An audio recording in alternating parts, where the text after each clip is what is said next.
کہ کوئی بھی باہر کا شخص ان نون بندہ وہاں پر جا کر دیکھے اور بتا دے کہ یہاں پہ فوتگی ہوئی ہے، کہ یہاں شادی ہے، یہاں پہ کوئی میلہ لگا ہوا ہے، یہ وہ اس وقت منظر پیش ہوتا ہے وہاں پہ، جس کو دیکھ کے مجھے انتہائی دکھ ہوتا ہے۔ آپ جو ہے بس ان کے لیے بنائیں اور وہ کھا کے اپنے گھروں میں جائے، باقی خود آپ احساس پیدا کریں گے اپنے اندر، خود ابھی سے بنا لیں سارے۔ میرا سب سے درخواست ہے، جتنے بھی لوگ میری بات سن رہے ہیں وہ سب جو ہیں دوسروں کو بھی یہ بات بتائیں کہ جب بھی کسی کے گھر میں فوتگی ہو خدا نخواستہ تو کھانا نہیں کھانا، وہاں سے انکار کریں اور جا کے گھر میں کھائیں کھانا، جنازہ پڑھیں، اس کو صبر دیں، حوصلہ دیں اور اللہ حافظ کہہ کے گھروں میں جائیں اپنے، وہاں بیٹھ کے کھانا نہیں کھانا، آپ پکا ارادہ کر لیں آج سے۔ علماء کرام نے حرام کیا، پھر آپ حرام چیز کھا رہے ہیں وہاں پہ بیٹھ کے۔ دوسرا، جو چیلم کروا دیتے ہیں جی کل خانی پہ اگلے دن ہی جی، اس کو جی دیگیں پکا کے پھر کھانا کھلاؤ جی، ٹھیک ہے آپ نے جانا ہے دعا کرنے کے لیے، دعا کریں اور آ جائیں واپس، کیا کھانا کھانا ضروری ہے پھر بھی؟ اکثر لوگ مجھے کہتے ہیں نہیں جی وہ پتہ نہیں کتنے لوگ آمین کہیں گے تو پتہ نہیں کس کی آمین جو ہے اللہ تعالیٰ کو پسند آئے اور دعا قبول ہو جائے، کیا دعا وہاں پہ بیٹھ کے قبول ہوتی ہے کہ کھانا دیا جائے؟ چلو چیلم کروانا ہے کروائیں چیلم، کھانے کا رواج ختم کریں، کیوں اس بیچارے پہ بوجھ ڈال دیتے ہیں آپ؟ آج کل 15-16 ہزار کی دیگ بنتی ہے، 4-5 دیگیں بنائیں، لاکھ روپے اس کا لگ جاتا ہے کیٹرنگ وغیرہ کا ڈال کے۔ ایک اس کے گھر میں فوتگی ہوئی ہے، دوسرا 40 دنوں بعد اس نے لاکھ روپے کا انتظام کرنا ہے جی میں نے اب چیلم کروانا ہے، اور نہیں کروایا جی، لو جی کیوں نہیں کروایا چیلم جی، یہ کیا بات ہوئی جی چیلم کیوں نہیں کروایا جی؟ اب میں بتاتا ہوں چیلم کا کیوں نقصان ہے، کیوں فائدہ نہیں ہوتا۔ جو چیلم کروانے والا ہے اس کی نیت یہ ہوتی ہے کہ میں نے چیلم نہ کروایا تو لوگ کیا کہیں گے جی، والد کا والدہ کا چیلم ہی نہیں کروا سکا، نیت ختم ہو گئی ثواب کی۔ اب جو آنے والے ہیں جناب، ان کا کیا ہوتا ہے جی میں چیلم پہ نہ گیا، کل کو وہ بھی میرے گھر نہیں آئے گا، یا کل وہ میرے گھر آیا تھا آج مجھے بھی جانا چاہیے اس کے والد کے چیلم پہ، دونوں کی نیت ختم ہو گئی، ثواب ختم، دکھاوا آ گیا کہ میں بھی جا رہا ہوں، کل وہ بھی آئے گا، یا وہ بھی آیا تھا اب میں بھی جا رہا ہوں، یا جی لوگ کیا کہیں گے، ثواب ختم۔ اس کی تاریخ یہ ہے چیلم کی، میں بتاتا ہوں آپ کو، کل کی یا چیلم کی یا 7واں یا 10واں کی کیا تاریخ ہے، ہسٹری کیا ہے۔ پہلے یہ ہوتا ہوگا، جو میرا خیال ہے، کہ لوگ دور دراز رہتے تھے، ہر ایک کو فوراً خبر نہیں ملتی تھی، تو لوگوں نے کیا کرنا کہ جب دوسرے نے کسی نے جا کے بتانا کہ یار فلاں کا والد فوت ہو گیا یا والدہ فوت ہو گئی ہے، تیسرے دن تو اس نے آنا تو آگے دیکھنا تو وہ اگلے اپنے کام میں مصروف ہوتا تھا یا اور کہیں کام سے نکل گیا ہوگا آنا، اس طرح پھر علماء کرام نے ظاہرہ طے کیا ہوگا کہ ہم ایسے کرتے ہیں، تیسرا دن، 7واں دن اور چیلم 40 دن بعد کا دن مقرر کر لیتے ہیں۔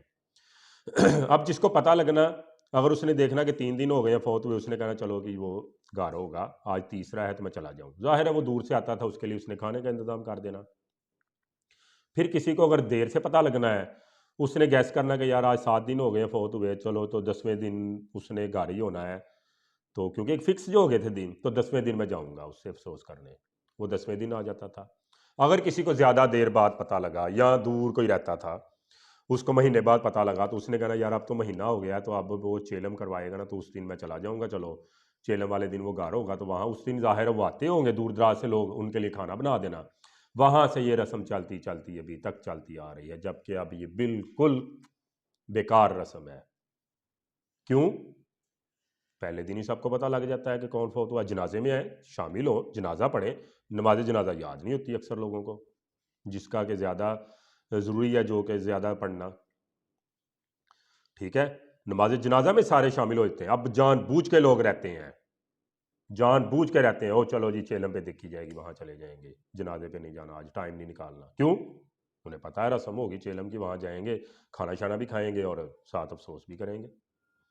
پہلے دن ہی سب کو آنا ضروری ہوتا ہے، جنازے میں شامل ہونا، اس وقت کی دعا قبول ہوتی ہے، اس وقت میت کو دعا کی ضرورت ہوتی ہے، بعد میں بھی ہوتی ہے ضرورت، لیکن اس وقت وہ جا رہا ہوتا ہے، وہ پہلی رات اس کے لیے سخت ترین رات ہوتی ہے، اس وقت اس کو دعا کی ضرورت ہوتی ہے۔ جنازے میں 40 متقی پرہیزگار لوگ شامل ہو جائیں تو وہ بندے کی بخشش ہو جاتی ہے، تو اس وقت جانا چاہیے جنازے میں مل کے، جنازہ پڑھیں، اللہ حافظ کریں، گھروں میں جائیں، کھانا کھانے کی کوئی ضرورت نہیں ہے۔ پھر برسی لوگ کروا دیتے ہیں سال بعد، ہی سال ہو گئی برسی، اس کی بھی میں آپ کو ہسٹری بتاتا ہوں، یہی ہے کہ اگر کسی کو دیر بعد پتہ چلا، چیلم بھی گزر گیا، 5-6 مہینے بعد پتہ چلا، اس نے کہا ہوگا چلو اب سال بعد جو ہے میں جاؤں گا، وہاں گیا، سال بعد جو انہوں نے دیکھا کھانا شانا بنا لیا، ظاہر اب اتنی دور سے بندہ آتا ہے اس کے لیے کھانا تو بنانا ہوتا ہے، تو وہاں سے یہ برسی کی رسم چل گئی۔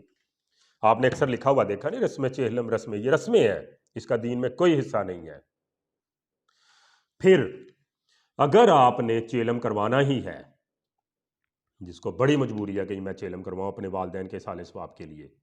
مساجد میں دیں پیسے، وہ ₹1,00,000 مسجد میں دیں، مسجد آپ کے محلے کی امیر ہو جائے گی۔ مسجد میں دیتے وقت ₹10 نکالتے ہیں، ₹100 نکالتے ہیں، کیا ویلیو آج کل ₹100 کی؟ مسجد میں دیں آپ پیسے، مسجد میں 2 پنکھے لگوائیں اپنے والد کے سال ثواب کے لیے، اپنے والدہ کے سال ثواب کے لیے، جب تک پنکھے چلتے رہیں گے نمازیوں کو ہوا دیں گے آپ کو ثواب ملتا رہے گا، جبکہ کھانے کا کوئی ثواب نہیں ملنا۔ کھانے میں لوگ نقص نکالتے ہیں، یہ بوٹی نہیں ملی مجھے، نمک کم ہے، نمک زیادہ ڈال دیا، گوشت کم ڈالا ہے۔ اللہ کے راستے میں ہاں چلو دیگیں پکانی ہے، پکائیں دیگیں، ہسپتال میں جا کے تقسیم کریں لواحقین کو، جو کہ بیچارے پریشان ہوتے ہیں، جن کے لیے دوائی کے لیے بھی پیسے نہیں ہوتے، یتیم خانے میں جا کے بانٹیں، مستحقین کو دیں جا کے، وہ ہوگا بے لوث اللہ کی راہ میں۔ یہ نہیں ہوتا کہ رشتہ داروں کو بلا کے ان کو اکٹھا کر کے جی یہ دیکھیں میں والد کا چیلم کر رہا ہوں تو یہ آپ جو ہے نا دیگیں پکائیں اور ان کو کھلا دیں۔ مسجد میں دیں پیسے، زیادہ سے زیادہ دل کھول کے، صدقہ دینے کی باری آتی ہے 100-200 دیتے ہیں، صدقہ دیتے ہیں ہم، ہزاروں میں دیں، ڈاکٹر کے پاس جاتے ہیں ₹1000 لگاتے ہیں، ₹1,00,000 آپ دیگوں پہ لگا رہے ہو، وہی ₹1,00,000 صدقہ کرو۔ اپنے محلے میں آپ کا جو ہے مستحق لوگ رہتے ہیں ان کو دیں، راشن مہینے کا ڈال کے دے دیں، مہینہ بھر وہ آپ کو دعائیں دے گا بندہ، مہینہ بھر وہ آپ کو جو ہے نا اس کے بچے دعائیں دیں گے آپ کو۔ اس کے علاوہ جو ہے آپ اپنے رشتہ داروں کو دیں، سب سے پہلا حق جو ہے وہ رشتہ دار کا ہوتا ہے، رشتہ دار کو جو ہے زیادہ اس سے صلہ رحمی کریں، کبھی یہ مت سوچیں کہ یہ میرے ساتھ ایسے ہے، یہ میرے ساتھ ایسے ہے، میں کیوں اس کو دوں دعائی کے لیے پیسے، میں اس کو کیوں پیسے دوں اس کے فلاں کے لیے۔ محلے میں کوئی بیمار ہوتا ہے، بیچارہ مر جاتا ہے، دوائی کے لیے اس کے پاس پیسے نہیں ہوتے، اچھا جب وہ فوت ہوتا ہے تو سارے مل کے چلو جی چیلم کرو جی، پہلے وہ دوائی کے لیے ترستا رہتا ہے بیچارہ،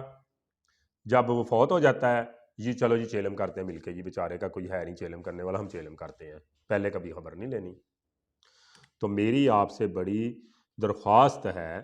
کہ کسی مستحق کو راشن دیں، یتیم کے سر پہ ہاتھ رکھیں، یتیم آپ کے محلے میں، آپ کے رشتہ داروں میں کوئی اگر ہے ایسا بندہ، اس کو جو ہے آپ زیادہ سے زیادہ اس کی مدد کریں، ہسپتال میں کھانا دیں، اگر آپ نے واقعی دیگیں پکانی ہے، یہ بالکل دیگیں پکا کے ایسے بانٹنے کا کوئی فائدہ نہیں ہے۔ اول تو آپ ویسے وہ اسلام میں کہا جاتا ہے، حدیث کا بھی مفہوم ہے کہ ایک ہاتھ سے دو دوسرے ہاتھ سے پتہ نہ لگے، تو آپ اس طرح کا صدقہ کیا کریں اپنے والدین کے لیے، عزیز و اقربا کے لیے، تاکہ ان کو فائدہ ہو، ٹھیک ہے نا۔ پھر میری آپ سے درخواست ہے کہ آپ جو ہے جنازہ پڑھ کے اللہ حافظ کہہ دیں، جنازے والا یہ والا کلچر ختم کریں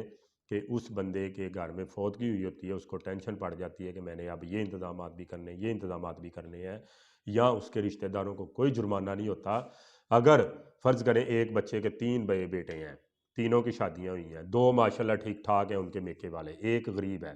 تو وہ اب جب روٹی پکاتے ہیں جی چلو جی سب کو تقسیم کریں جی حصہ اتنا اتنا، اب وہ غریب بیچارہ کہاں سے حصہ دے اپنا؟ اس کا یہ گناہ ہے کہ اس نے اپنی بیٹی جگر کا ٹکڑا بھی، لخت جگر بھی دیا ہے اس کو، اور ساتھ روٹیاں بھی بنا کر دے، ان کو کھانے بھی بنا کر دے۔ تو خدا کا خوف کریں، خدا کا خوف کریں، اپنے والدین کے لیے دعا کیا کریں، نماز پڑھا کریں، اس میں دعا ہوتی ہے والدین کے لیے رب ارحمہما کما ربیانی صغیرہ، یہ دعا کیا کریں۔ سب سے بہترین جو صدقہ ہے اولاد ہوتی ہے والدین کے لیے، جو وہ نیک اعمال کریں گے ان کا ان کو ثواب ملے گا۔ ٹھیک ہے، بہت شکریہ، اگر میری بات کوئی بری لگی ہو تو معذرت، اللہ حافظ، تھینک یو۔